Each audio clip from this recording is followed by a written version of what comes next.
If somebody said to me, oh, we need a safe word, my suggestion would be, hey, stop that. But I understand that in theory, a safe word isn't supposed to kill the mood. But like, if you're getting your freak on and then someone's like marshmallow, like, as if that's not gonna kill the mood anyway. That was boring, but like, Marquis de Sade's Secret Feminist? Now that's fucking interesting. Hello, it is time for a new viewer recommendation video. I believe we are on video number 4. I love doing these videos. I'm overdue. I had such a hard time narrowing down which books I was going to read for this video. But I finally did it, and I think we have 6 total, but it is a very fun, unique blend of genres, and just it's a really fun combo that I'm really excited to talk about. First up, we have The Love Song of Nathan Crane by E. Reyes, and this was recommended by Zombie Vision 9651. I really love the cover. If I just saw this in a bookstore, I would want to pick it up and find out what it's about. Our plot. This is about a young man named Nathan Crane who is a college age, but he still lives home with his father. His mother is out of the picture. His relationship with his father is not perfect. It's just not this house filled with warmth and love and affection. That's not the sort of home life vibe that he has going on. And then one day, he meets a girl, a young woman named Christine, who goes to the same school that he goes to. And he is immediately infatuated with her. He is just incredibly physically attracted to her. He kind of starts to get to know her a little bit. She seems friendly. It seems like they are having a mutual affection growing for each other in the beginning. It develops into a friendship rather quickly. However, he's always hoping that it will just continue to develop into more. And to be real with you, Christine is kind of sending some mixed signals. I hate to say that she's leading him on because I think that kind of oversimplifies it a little bit. I just think that she has a lot of complicated emotions about an ex of sorts. He's just not quite doing it for her romantically. And whether or not that's just due to the timing and her maybe still having feelings for her ex, or if it just never would have happened because there's just some sort of spark that's missing for her, who's to say? And he becomes increasingly obsessed with trying to figure out what he needs to do or what he needs to say or how he needs to act. He's being very performative. He's not just being his true self anymore. He's performing what he thinks he needs to do to get the end results that he wants. However, under the cover of night, we as the reader start to see how unusual Nathan is. We start to see how he's not just a normal teenager with a really strong crush. Like he's acting pretty unhinged, like pretty quickly. It was such a fun read for me. I cannot tell you how much I enjoyed where you constantly feel this push and pull of Nathan's character, where at times he's acting very likable and very sensible, and you understand his frustration and you understand his anger and his sadness in response to less than stellar behavior, not just from Christine, but from other people as well. You understand him in moments. But then you see these other moments that you're like, oh, maybe I was giving him the benefit of the doubt. And maybe I shouldn't have thought like, oh, maybe that wasn't understandable, and you second guess yourself. And truly, it's like this author takes you on this journey. You're in Nathan's head, and you're constantly on this journey of trying to defend his behavior and you see his rationalizations for his increasingly unhinged behavior. I thought that this was such a fun read. It's exactly what I was hoping that it would be. You know, dude falls in love with a girl, becomes obsessed, and then shit gets creepy and weird. It's not like this unheard of plot line. However, to me, this is sort of like eating a chocolate chip cookie. Even an average chocolate chip cookie is good, but this is a really good chocolate chip cookie. There's sea salt on top. It's just the right amount of chewy. You know what I'm talking about. And so that's what this is. It's the plot isn't reinventing the wheel or anything, but for what it is, and it doesn't pretend to be anything else, it's exactly what you'd be looking for with this type of book. And it just, I don't know, it really hit the spot for me. And I believe in the original recommendation, they specifically mentioned this story, but they also said that they thought I'd like other short stories from Reyes. I have every intention of reading more from this author. This was right up my alley. I thought this was just... Oh, and I have to say something else really quickly before we move on. I don't know if the phrase friend zone is ever uttered in this book. I don't remember. But essentially that's what we're getting into. And I'm obsessed with the fact that Nathan is bitching and complaining about all of these mixed signals while simultaneously doing the exact same thing to another young woman in the book. What was her name? Marlene. There's a lady named Marlene. He's doing the same exact thing to her. He thinks she's kind of annoying, and so he wouldn't want to date her, but he still talks to her and hangs out with her and kind of entertains her a little bit. And it's like, my guy, it's perfect. It's perfect the way that people don't like it when they're treated that way, but given the opportunity, they do the same exact thing, and they do not feel like a hypocritical piece of shit in the slightest. And also, you know how I mentioned that Christine has like an ex that she's not really over or whatever? It's like this thing where it's presented through the eyes of Nathan. Like she's doing something wrong by giving him the time of day or whatever. But it's like essentially what's happening is that her ex is friend-zoning her. Everybody is friend-zoning everybody. But nobody is looking at it that way. They only look at it that way when they are the victim. But when any other scenario, it's just the person being an asshole. Funny how that works, huh? So on that note, thank you so much for recommending it to me. I really thoroughly enjoyed it. Now we're going to switch it up to something that is not horror at all.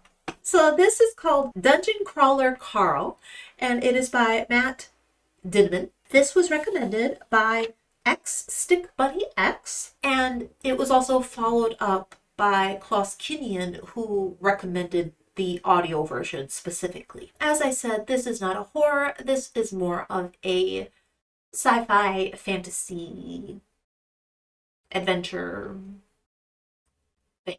But if you're a horror person, get back here. Get back here. Hey, where are you going? There's more horror to come. Okay, open your mind, man. Why are you fleeing? There's more coming. You can skip ahead to the next book if you want to, but you know what else you could do? You can just hang on a second and give it a chance. Are you still here? Okay, great. Like I said, this specifically, the audio version was recommended, so that's what I did. This was narrated by Jeff Hayes. And before we even get into anything, the narration was very nice. Very nice. And isn't it funny, if you've been around, you know. In the past, there have been audiobooks, specifically sci-fi books, the Expanse series that was narrated by Jefferson Mays, who I'm obsessed with, and I love his narration so much. So explain to me, what the hell is going on? I love Jefferson Mays, and now I have a real inkling that I could really love this narrator, and his name is Jeff Hayes. Jefferson Mays and Jeff Hayes? What the fuck? That is just, it's such a wild coincidence. This is part of a series. So first of all, how dare you and thank you, because I have 7 more books that are coming my way. This is just a tiny part of what is yet to come here. You might have suspected by the name Dungeon Crawler Carl that our main character is Carl. So at the beginning of our story, there's just a dude named Carl, and he's just existing. He has an ex-girlfriend. She doesn't matter. The only thing that does matter is that his ex-girlfriend had a cat named Princess Donut. Carl has the cat. Carl's like, I might steal this cat. Like, he really wanted to keep Princess Donut, and who can blame him, honestly? But then there's an alien invasion / apocalypse, and some crazy shit happens, and they're like, you know what? What's actually going to happen here on planet Earth is any survivors from the invasion / apocalypse thing, we want you to entertain us. And so all the survivors from Earth, after all this crazy stuff happens, basically become part of like an RPG experience, a dungeon crawl. They have levels that they have to complete. And I don't remember what the end goal was, but it's in the teens. People typically don't survive, and this RPG type experience is being televised for entertainment to the aliens. So now all these people are just trying to survive these levels and level up, so hopefully in the end that they can leave the dungeon. Now this seems like it has a very serious, if you think about the human race practically being extinct and then the survivors being forced to fight for survival while like people watch and like clap at how like cool it is. Like, that sounds dark. It sounds kind of, I never read The Hunger Games, but that's kind of like that, right? Like, people watch you trying to survive for funsies. I think the tone of this is not as serious as the description might sound. The tone of this is so fun and joyful and entertaining. It's so funny. It's so animated. And I loved it.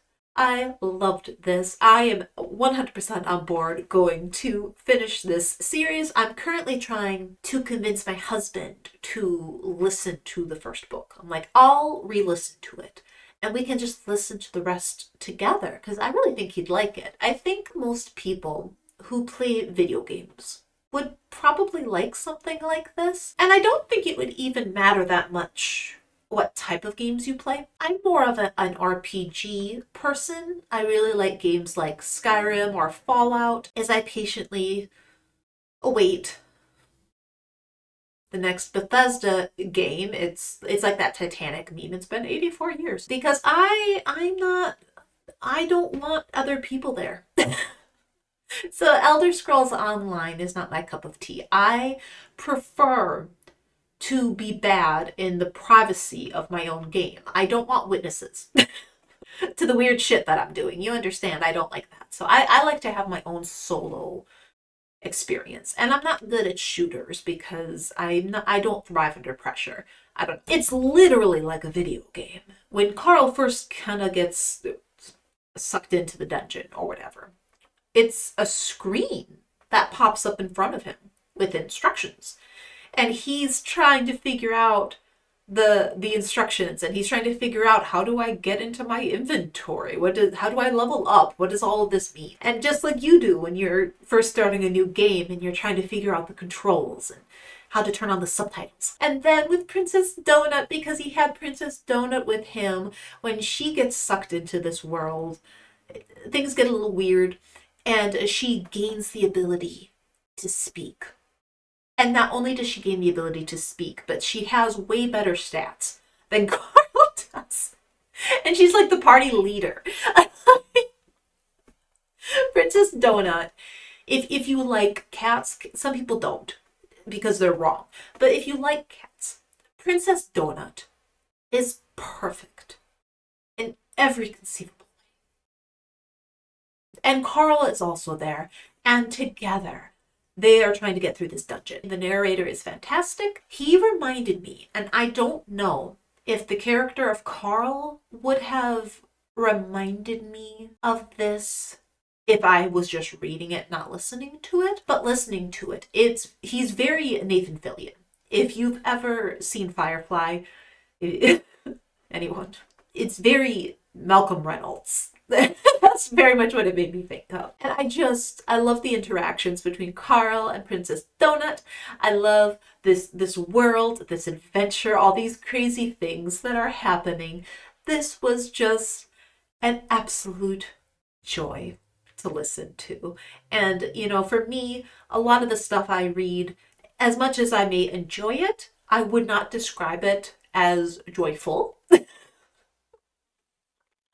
And so this was a really nice break from some of the other things that have yet to come. To both people who recommended this, thank you. You have started me on a journey that I don't know how long it's going to take. I don't even think the 8th one is out yet, but I will continue with the series. For sure, strongly recommend it for anybody who plays video games at all, or just you like sci-fi or whatever. Like, it's just so fun. You even do get into some more serious things too, despite how silly and ridiculous it is. It's like Carl does have this real moral conundrum between his fight for survival for him and Princess Donut, but also there's other people there. There's other survivors. And it's not like it's his job to kill the other people. He's just supposed to kill the monsters and stuff on these levels in the dungeon. But it's like he's trying to help them, and it's kind of slowing him down. And there's this moral issue of what's the right thing to do. Am I just prolonging the inevitable? Is this going to cause, things to be worse for Princess Donut and I? Princess Donut is the most important. It's not just funny and silly. Like, there is more there, and there also is commentary too when you start getting into the fact that this is televised, and that, again, I'm pretty sure in a similar vein to the Hunger Games, I have not read that, if the people watching you like you, then they can send you stuff or support you, and it will make the game easier for you. I think that's the same. But yeah, and so I'm very curious to see not just the different levels, but kind of this overall arc of the televised social media angle of the whole production. I'm excited to have a new series to get into. So again, to both people who recommended it, thank you. How messed up do I want to get?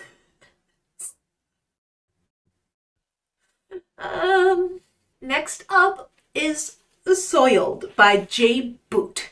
And this was recommended by Shimmeril 967. So this is a change of pace. This is a gross book. It's called Soiled. Look at the cover. You know what's coming. This is about a man named Donald. And his wife discovers that he likes to dress up like a lady. She found some of the women's clothes and thought he was having an affair, but they were his, that he likes to put on. And he's not gay or trans or anything like that. He just likes to cross-dress. He just likes to put on women's clothes. And he finds it arousing to do that. And his wife is like, you absolute fucking freak, and divorces him. Okay, wow. Of all the things, look, I'm not trying to be judgy here, but I just think that out of all the secrets that a partner could have, I'm like, look, attraction is weird. I'm not gonna say that that's not grounds for divorce. I think that that's an oversimplification, but I'm just saying, personally, I would be beyond relieved if I found women's lingerie in my house and it wasn't from another woman.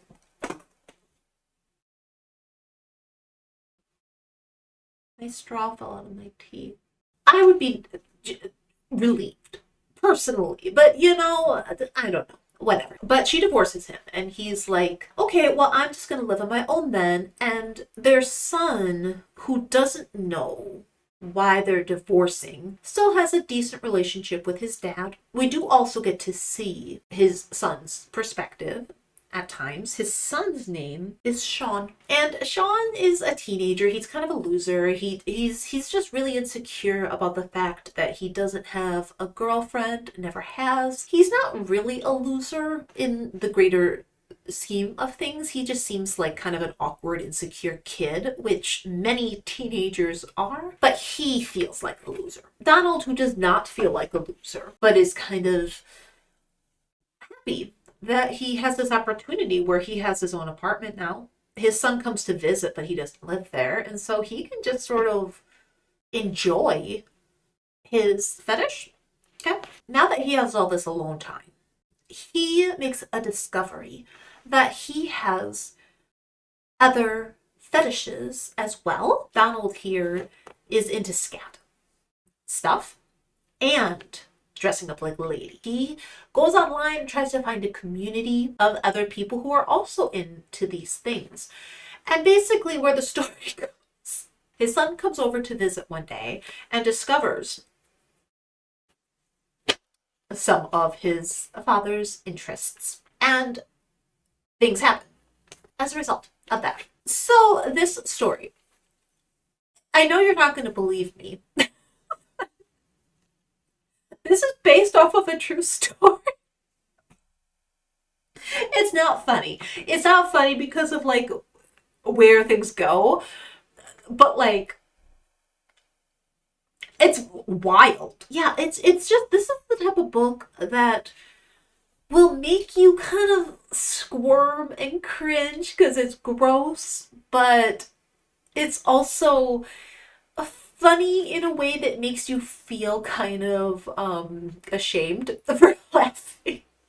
Look, I knew what I was getting into. And when I'm looking for a gross out book, when I'm looking for a book that's going to make me squirm, this is the sort of experience I'm looking for. I've read books where gross things happen, but they're not descriptive enough. So despite the gross things, it doesn't make me feel anything. I've read books that are just completely devoid of anything but gross outs, so there's no stakes involved. And so it's like something like this. It's very well balanced between, it has descriptive gross outs that are going to make you kind of squirm and like ugh and all of that, but there are emotions involved here. Like there's stakes, and the things that are happening matter within the frame of the story. So for what it is, I liked this a lot. Thank you for recommending it for me. I told you I was going to keep you on your toes. I meant that shit. Next up, we have The Divine Farce by Michael S.A. Graziano. And this was recommended by Lucas Foster 2971. Now we are having a complete and utter tone shift here. This I thought was so interesting. This is about a group of 3 people who are essentially in a concrete tube with a grate floor. And the tube that they're in is big enough that all 3 of them fit and can move a little bit, but small enough that only one of them can actually sit down, like the smallest out of the 3 can kind of sit sort of in like a cramped little way, but the other 2 can't even sit. That's how tight this tube is. And so that's just how they exist. They're in pure darkness. For whatever reason, dripping down the inside of their tube is pear juice. And so that's how they live and have some level of nutrients. They're not burning a lot of energy in their tube, but they lick the wall and get the pear juice. And so they're just kind of there. This sounds so weird. But it's so fascinating because it's like there's no before they were in the tube.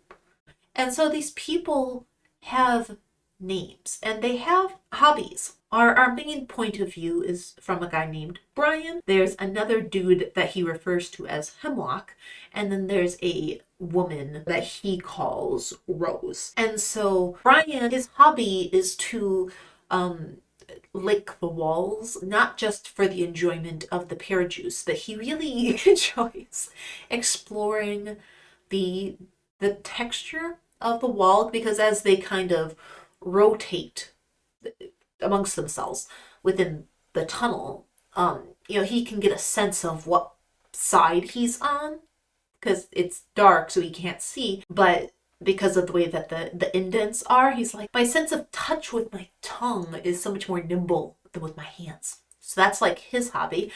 And Hemlock, his hobby is to do squats and to try to exercise in the little bit of space, because he can't sit, but he can squat. And then Rose likes to sing, and she's not very good at it, but apparently there's an echo in this tunnel thing. So, could be worse. And so there is no sense of before they were in the tunnel. There's no talk of their families or friends or anything like that. It's like life began with them in this tunnel thing.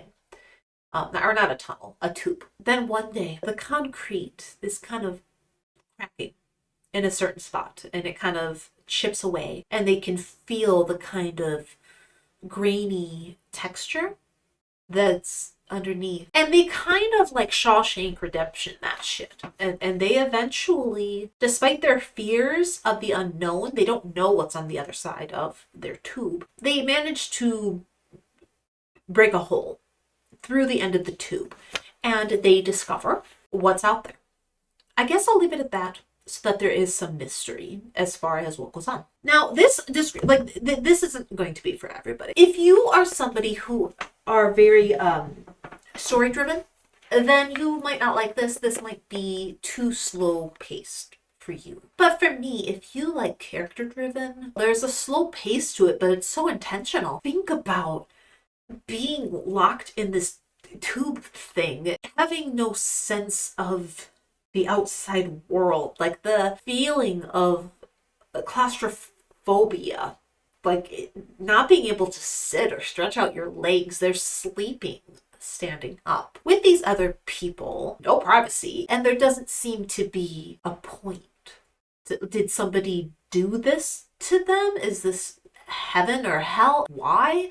There doesn't seem to be a reason. Like going with Brian through this discovery of what's outside the tube, his character development, his thought process, and this isn't a horror really. It's just like this dark, broody thing. There's so much in here about the grass is always greener and what's really important in life, your morals, that there's a luxury to worrying about ethics when you're in survival mode, that you don't really have the luxury of thinking about that sort of stuff. There's so much commentary, like it's just humanity, the subject of being human. And it's such like a short story, but it's like the way that you feel the way that the time passes. You feel the monotony of day-to-day life and the fear of change. And like, oh my God, like it was so interesting. It was such an interesting story, but it's not written in a way that feels snooty or overly highbrow or anything, but it does feel there's an elegance to it. I really felt the weight of everything that was happening. This isn't the sort of thing I read a lot of, but I thoroughly enjoyed this. I thought that this was so interesting. It is deceptively simple, and I just thoroughly enjoyed picking apart all the commentary, all the layers, all the real significance to what the different acts and everything represented. I thought that this was incredibly fun to pick apart as I was reading it. So thank you so much for recommending it to me. Keeping you on your toes. We have Hogg by Samuel R. Delany. Now, technically, I'm going to say that this was recommended by two people. Recommended might be a bit of a strong word, but in theory, this was recommended by Vince Melson, 9655, and John Schleider, -D8K. Now, look, John Schleider didn't really recommend this. You come around these parts and you say, this book was just too much. That's basically a recommendation in this neck of the woods, okay? And I need to also shout out to Vince Nelson because they recommended this in a very reasonable, realistic, and accurate way. So we'll keep that in mind going forward. Oh, God, okay, this is going to be the hardest one to talk about. Now, look, I really thought that I would like this. This is about a man. This man is hired to essay people, basically. So if a guy gets mad at a lady about something, then you get a hold of Hogg and you're like, hey, I want her to suffer. And then he goes and does that. And sometimes he does it by himself. Sometimes he gets other people involved. If the person is willing to pay several people, depends on how much he wants her to suffer. You know, he gives instructions on the severity of things. But they don't kill her. But it is, they, how badly they will rough up the woman is going to be dependent on what the person hiring him wants. I guess it wouldn't have to be a man, but whatever. So that's the premise. And so me saying, oh, I thought I would enjoy this, that sounds like a weird thing to say. But like, dude, that's so fucked up. I like me a fucked up book, and I'm like, that sounds really fucked up. Let me at it, But the thing is, this book, there's an elephant in the room. And so, like, look at me. Understand. I say this with no disrespect. I'm not saying anything that other people have not also said. And so hear me out when I say this. This book is very boring. Somehow, some way. And that's going to sound wild, but hear me out. Basically, my problem with this book is that there's no opportunity for things to build because it is just full bound the entire time. There's no kind of like ebb and flow to it. There's only tension, there's no release. It's just so even keeled the entire time. There are so many scenes of the violence, which again makes sense that they'd be in there, but it's just the same thing basically with like small differences. And so the one person who didn't really recommend it but recommended it said that they couldn't get past 50 pages because it was too much. And it's ironic because I'm like, my guy, you probably wouldn't have thought that anymore if you just gave it like 25 more pages. The further in you get, the less impact it has because it just starts to feel like more of the same. Hogg is the guy who gets hired to do that. But this whole thing is written from the perspective of a kid. He has a nickname. He goes by Cocksucker. I'm just going to call him CS. Okay? And CS is a shell of a person. He has no thoughts or opinions of any discernible weight. He has thoughts occasionally where he might think, I like this. This tastes good. I don't like that. Real deep stuff like that. Just a shell. And so at first I'm like, what the fuck? But then, see, I'm not really sure what the author's intention is with this, because I was probably told at the beginning of the book, and then I forgot how young CS is supposed to be, because in my mind I kept picturing him as like 1920. I pictured him as a young adult, and then it turns out he's like fucking 12. And I think I probably knew that and then just forgot, and then like 2/3 of the way through the book they reminded me, and I'm like, oh shit. Either that, or I didn't know that and that was supposed to be a reveal. Whoops. So CS is a prostitute that Hogg is like, you're coming with me.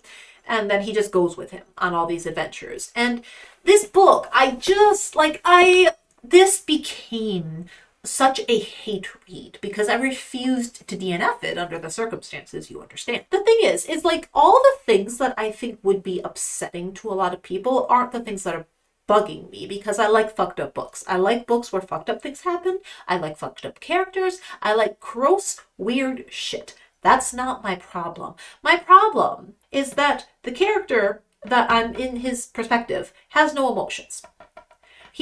Seemingly. And so perhaps that is meant to be like a trauma response thing, because this is a child, like I probably forgot. And so trying to look at it through that lens, you would feel a little bit differently, I think. I'm just not sure if that's what if that is that what it was. And so it's hard to care, because like he's happy. Happy's not even the right word. Happy would be an emotion, but he goes along with everything. He just does things on command, basically. So in between jobs, it's like, hey, CS, we're literally just finished a job and we're going to another one. You should suck me off in the car. And he's just he has no opinions. He's not like, oh my god, yay. He just does it, and he does it without asking, but he doesn't feel anything. Like there's no emotion behind anything. He's basically a sex doll that is a person who just does sex on command and is programmed to be horny all the time. Like there's nothing going on up here. Like there's nothing going on, seemingly. And so it's a child, and yet I have a hard time feeling anything during things he's doing, because he doesn't feel anything, and it's just kind of weird. And it doesn't come across as like as sad as it should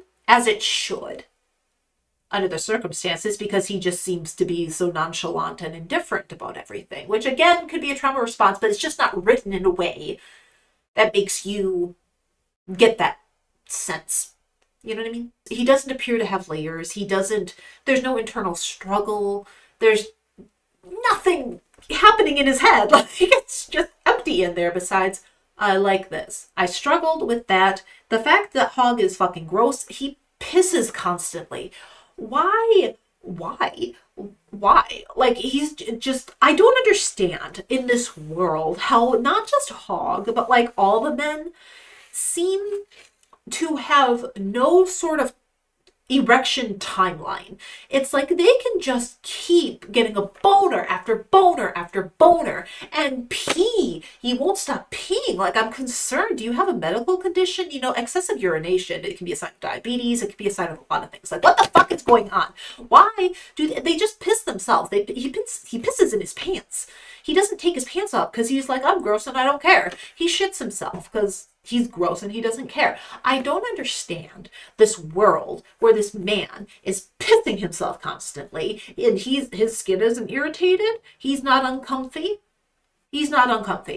Why does this man have no limits on his urination or on his erections? I don't understand. And everybody is hard all the time.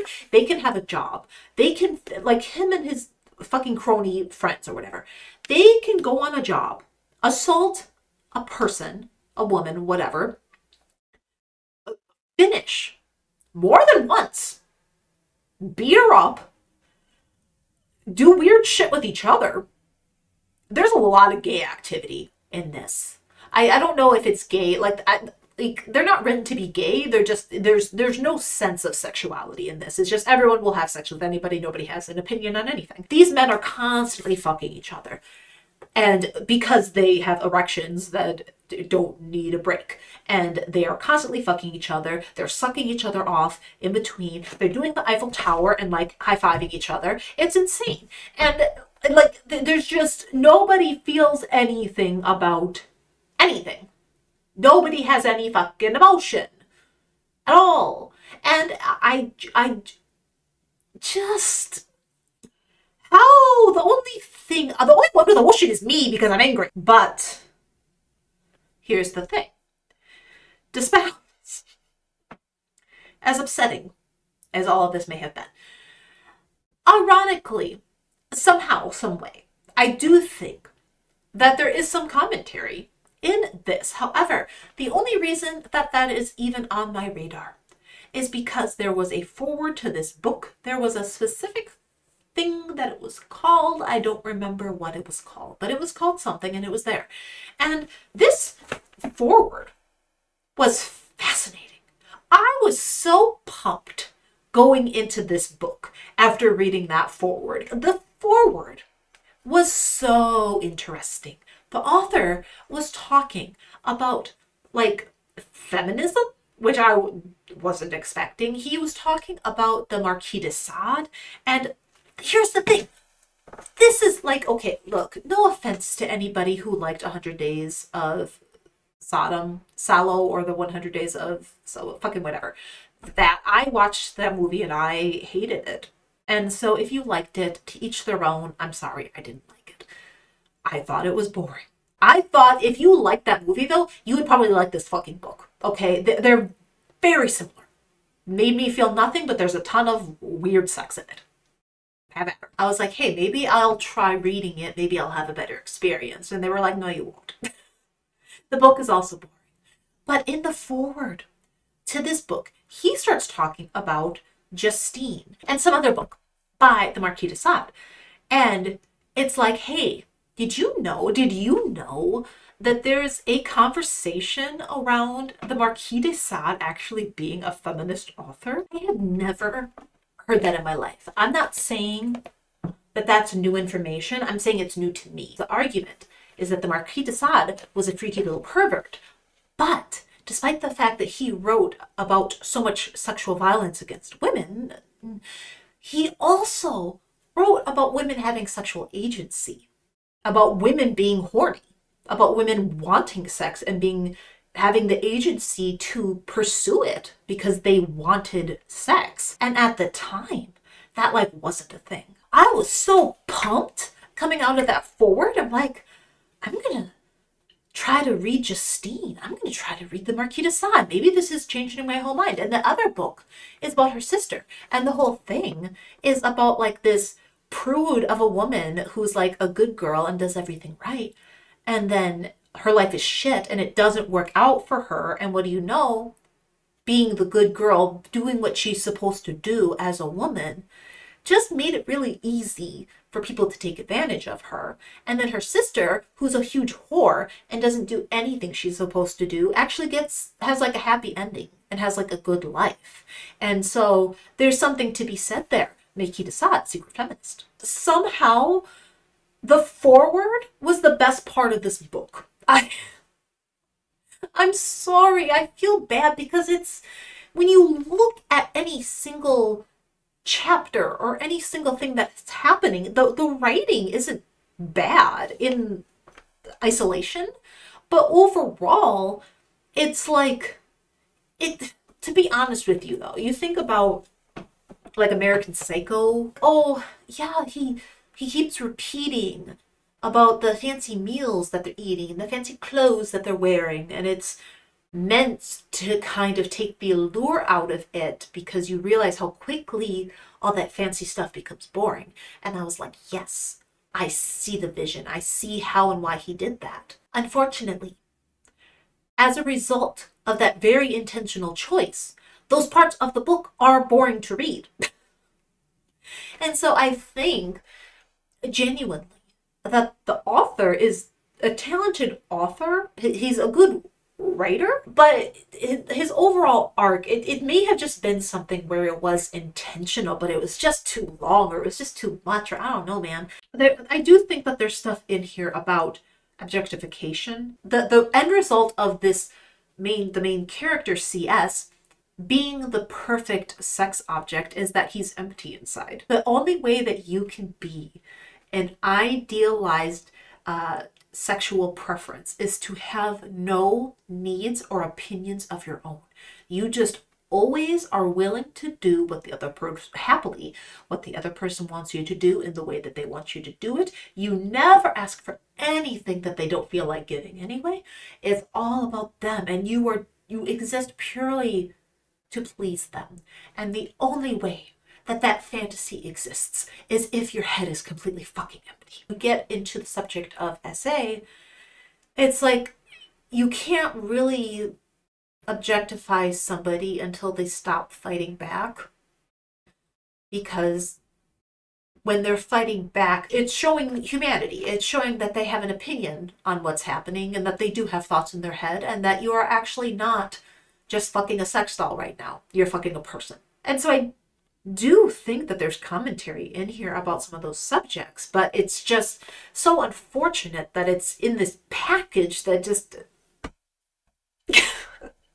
I would like more of the forward. Whatever the hell is going on with the forward, I would like more of that. I would genuinely recommend this if you liked the book or the movie, The 100 Days of Solo, or the 100, like whatever.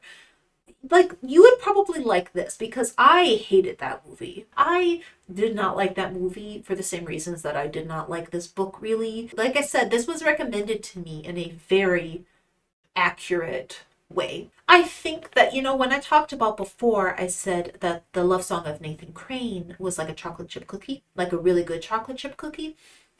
Hogg is sort of like going to a Michelin star restaurant and getting something that you've never heard of and don't really know what it is, and you eat it, and it doesn't taste that good, but it's just so fucking weird that you'll always remember it.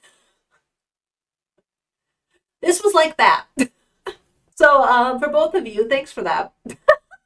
We're going to end this video on a YA book. This is My Best Friend's Exorcism by Grady Hendrix, and this was recommended by CH Teacher.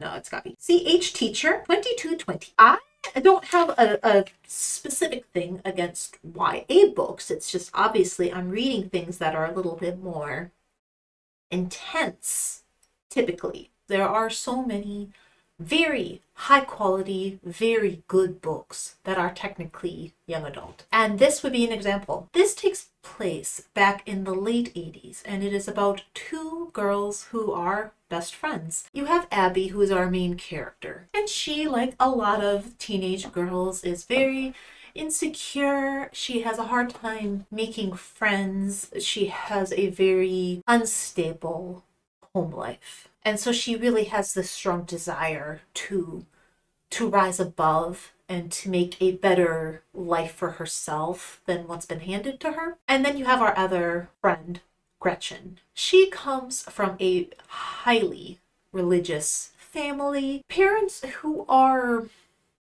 well-intentioned, but very controlling. It causes Gretchen to have some issues as a result of that. Now, these two become best friends back in like the 4th grade, but then we kind of are jumping ahead to high school. And, like a lot of teenagers do, they're out with some friends one night and they decide to try some illegal substances. Now, most people think this sort of experimenting is fairly harmless. They're doing it in a group.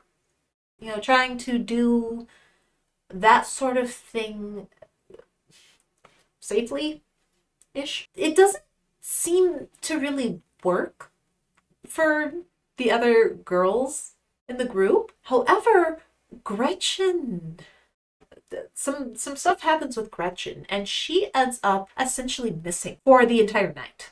And she doesn't show up again until the next day. And she never is the same again after that. But Gretchen starts to act very, what you would initially think are symptoms of depression, which, unfortunately not uncommon in teenagers.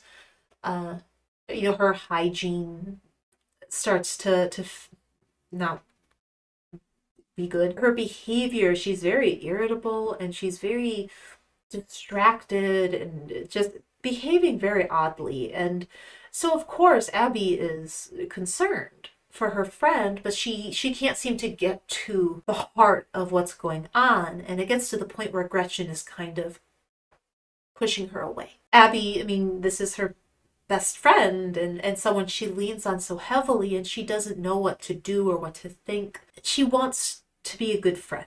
Eventually, things with Gretchen get to the point where anyone who was actually paying attention would not be able to dismiss what is going on with Gretchen as normal teenage hormones. If you were actually paying attention, you would have to acknowledge that something very serious is wrong. And it's not a spoiler, you've seen the title. Gretchen is fucking possessed, okay? And the only one who seems to realize the gravity of the situation is Abby.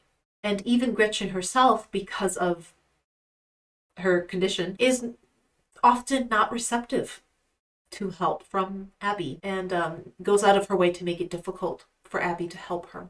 I guess I'll leave it at that. This is heartfelt. You're going back to these young girls and you think about when you're young and you're a teenager and how intense friendships feel at that age, and before you have a romantic partner and a family of your own, it's like that your loyalty to that person just feels like the most important thing in your life. The circumstances in this are very extreme and out there, but the emotions that it's playing on are very real, and that desire to do the right thing but not having the slightest fucking clue what the right thing is. And to see somebody you love and care about hurting and suffering, like not knowing how to fix it or how to help.